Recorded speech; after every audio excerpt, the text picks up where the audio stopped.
Good morning, folks. It's Don Weber with Don Weber Forest Recovery, doing garden recovery this time of year. And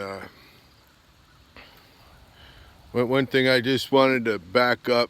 This is my second video for the season, but I just wanted to back up and do some intro about why I garden and why I do what I do, the way I do it for my recovery. I had a very long, tough battle with clinical depression and was dependent on social programs for a long time, which I didn't like. I didn't like that, and so one thing I discovered when I started gardening, it gave me a degree of self-sufficiency, which really made me feel much better. And working with Mother Nature and the seasons is a very powerful thing and really good for me.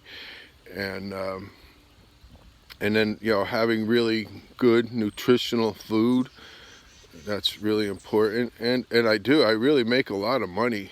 I save a lot of money later on in the summer eating from my garden. When the garden's coming in, at least like 90% of my food comes from the garden, and that's really good.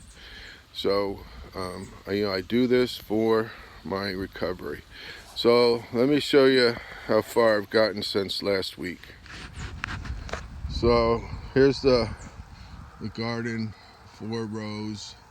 Last week I had gotten this first row planted, but I didn't get the I just since I've gotten the irrigation in place, I still need now. I take and I tape. I use black electrical tape, and I tape this pipe to the tomato basket, and just straightens things out and gives it a lot of strength. And then eventually, when the plants get a little bit bigger, I tape the tomato stake to the pipe. A lot of taping, but things are growing real nice. Keeping an eye out for aphids on the eggplant. That's not an aphid, it's a little bug. But there's a nice tomato plant. You can tell how much it's grown or not. It's nice. So that's the first row. This row is all tomato plants and eggplants. I like eggplants. We fry them up. My wife makes eggplant casserole. Really like it. So this is the second row. I just got this done yesterday. There's my work wagon and there's my compost wagon. So got some peppers. There's more eggplant. This year I planted all hot peppers. I don't really know what they are or how hot they are, but I used to raise a lot of regular peppers, but didn't really do a lot with them. So I like hot, spicy food for condiments, so we're doing that. There's Swiss chard.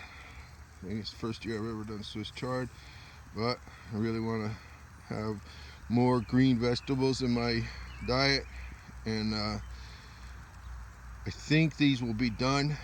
The Swiss chard will be done, and I'll put a late crop. Remember, that's a big theme I'm trying to do this year, is a late crop. Putting carrots in there, beets, broccoli, cauliflower at the end of the season, and that's what I want to do. See, this row, I haven't gotten my irrigation pipe out yet. I got it, there it is. Gotta get it unrolled and get it up here. I might do that this morning yet. I got a little cauliflower there. I got 4 of those. Tomato plant, cauliflower, tomato plant, peppers. Got a pretty good job of mulching. looking good. This is the third row. Remember, this was the second row that I did. And my lettuce is looking nice. I'm going to put 3 varieties in each bucket, 3 heads in each bucket. And that red romaine, the biggest one there, that one will, by looks of it right now, I'll harvest that one first. And then these other 2 will grow, and I'll harvest them as they mature. I think these make nice gifts. I give them away sometimes when I have too much lettuce at one time. It's really easy to grow too much lettuce. So there's the cucumbers. You can almost see them grow daily. You know, I say I'm about a week late this year, but it's still kind of cold. You know, sunlight matters, but air temperature and ground temperature really matters for a lot of stuff. Cucumbers, all this stuff. The tomato plants especially, you know, they need heat to really thrive. But I like watching the cucumbers grow. They grow almost daily. There's a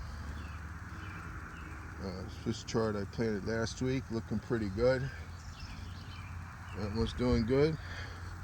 This one over here, not so good.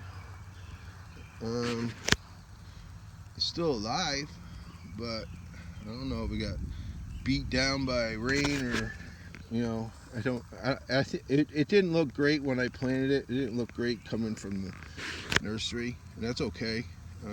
It might just be late, and that's fine. I need late vegetables and early vegetables, so we'll leave it and see what happens. So that's the first, second, third row. Fourth row, still going to be, again, more late crop stuff, okay, short season stuff. So I'm going to stop this right now, and I'm going to get this, I got time before I got to go to work. I'm going to get this irrigation stretched out and give this garden some water before I leave for work. All right, I'll be right back. All right, there you go. I got that unrolled. I'm going to get it started, hooking it on to the irrigation system right there. Get it all up on top of these tomato cages. And then every so often, gotta find one. Here's one. Every so often, I have a piece of wire and I temporarily attach this hose to, just to get this in place before I tape it. So let me get it up on top of the tomato cages, and then I'll come back. Alright, I got that pipe up there. I still got to come back and get all these down tubes, dripper tubes, in place, but I'll do that while it's running. And right now I want to get it running. I got it in place. This one worked out pretty good. All the drippers. That's the dripper right there. They're all face down, so my pipe isn't twisted bad. So see, like that tomato, that dripper right there, it's outside the can. I just gotta come back, get them all where they should be. So I'm gonna go ahead and this pipe just slides on that fitting. Just turn that, tightens it up. Good to go. Turn it on. The other end is open right now. So I gotta grab the garden hose and get it hooked up. I'll flush out that second line, and get this going. Bring it back. Alright, I don't know if I showed you this before or not, at least not this year, but this is super key part of this whole system working for me. There's my garden hose coming from the house.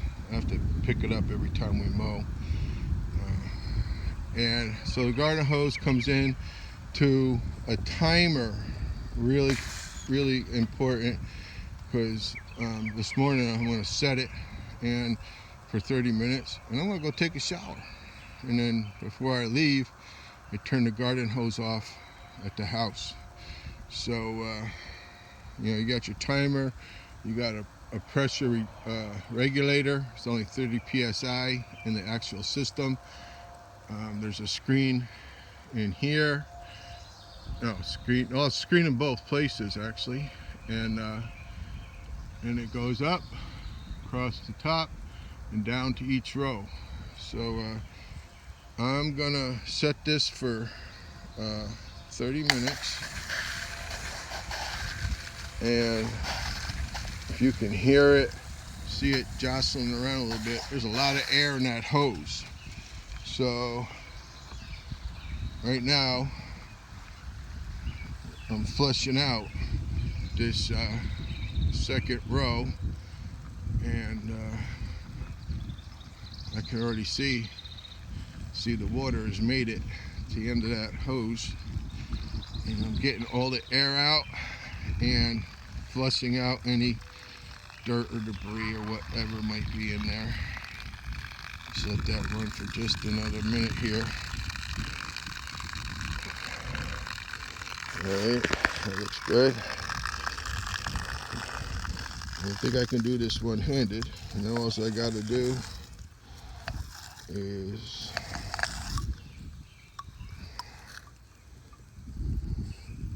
pinch that pipe off. Alright, I gotta set you down.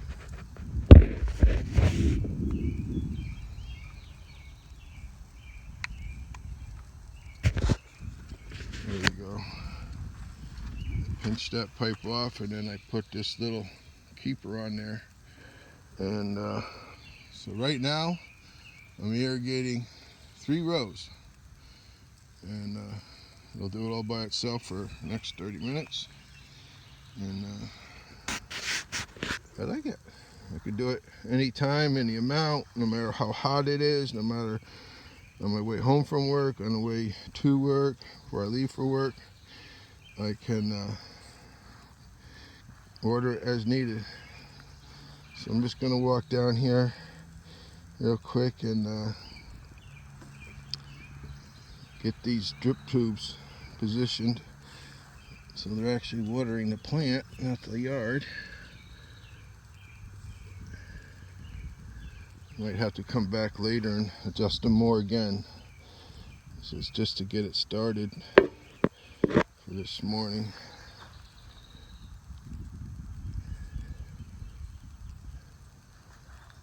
A lot of these are not where they need to be. That's okay.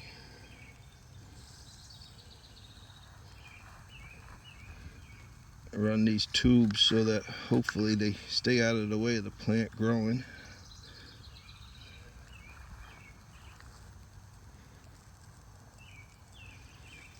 Very dependable system. This system is made in Israel.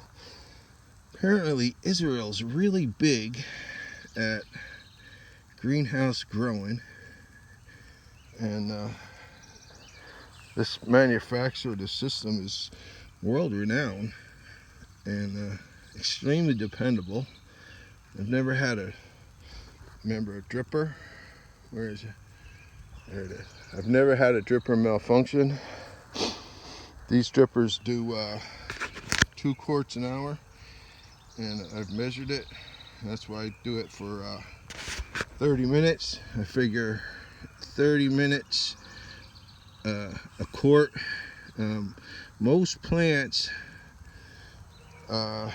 do better with a small amount, consistent amount of water, keeping it moist, not drenching it and doing it every 2 days or something.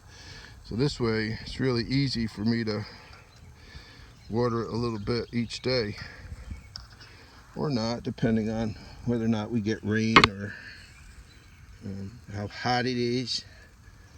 It's real easy to regulate keeping it watered really good. And getting all these tubes in place.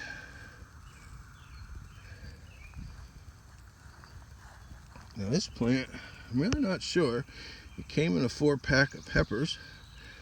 If that's really a pepper plant, I'm not sure. But don't look like one. Don't look like the rest of them, but we'll see what happens.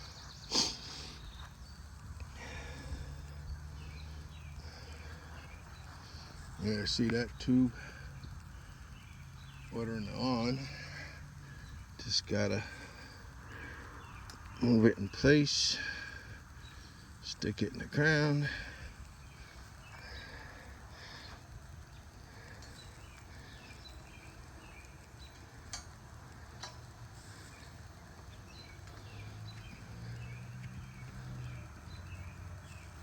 There we go.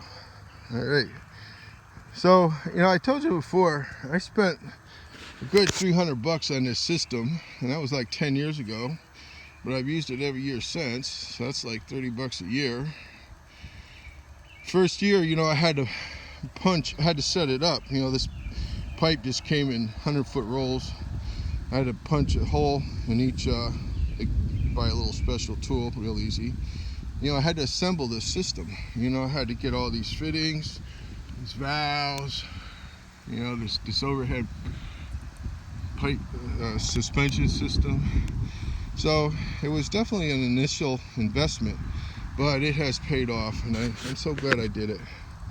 So the only other thing I'm going to do this morning is I'm going to grab those tomato stakes right there and just put them in place so that they're ready and in place when I need them. So I'm going to call that a wrap. Don Weber, Garden Recovery. I've really enjoyed learning how to grow stuff and doing it and harvesting it, watching the plants mature. There's a pepper plant right there, got a little blossom on it. I got other pepper plants that I bought that already had little peppers on them. So there's a tomato plant with 2 blossoms on it, and just watching them go through their stage of growth is really cool.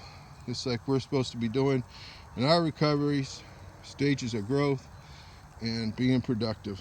All right, till next time, next week, I hope we'll see how the garden's growing. All right, thanks for joining me. Have a great day.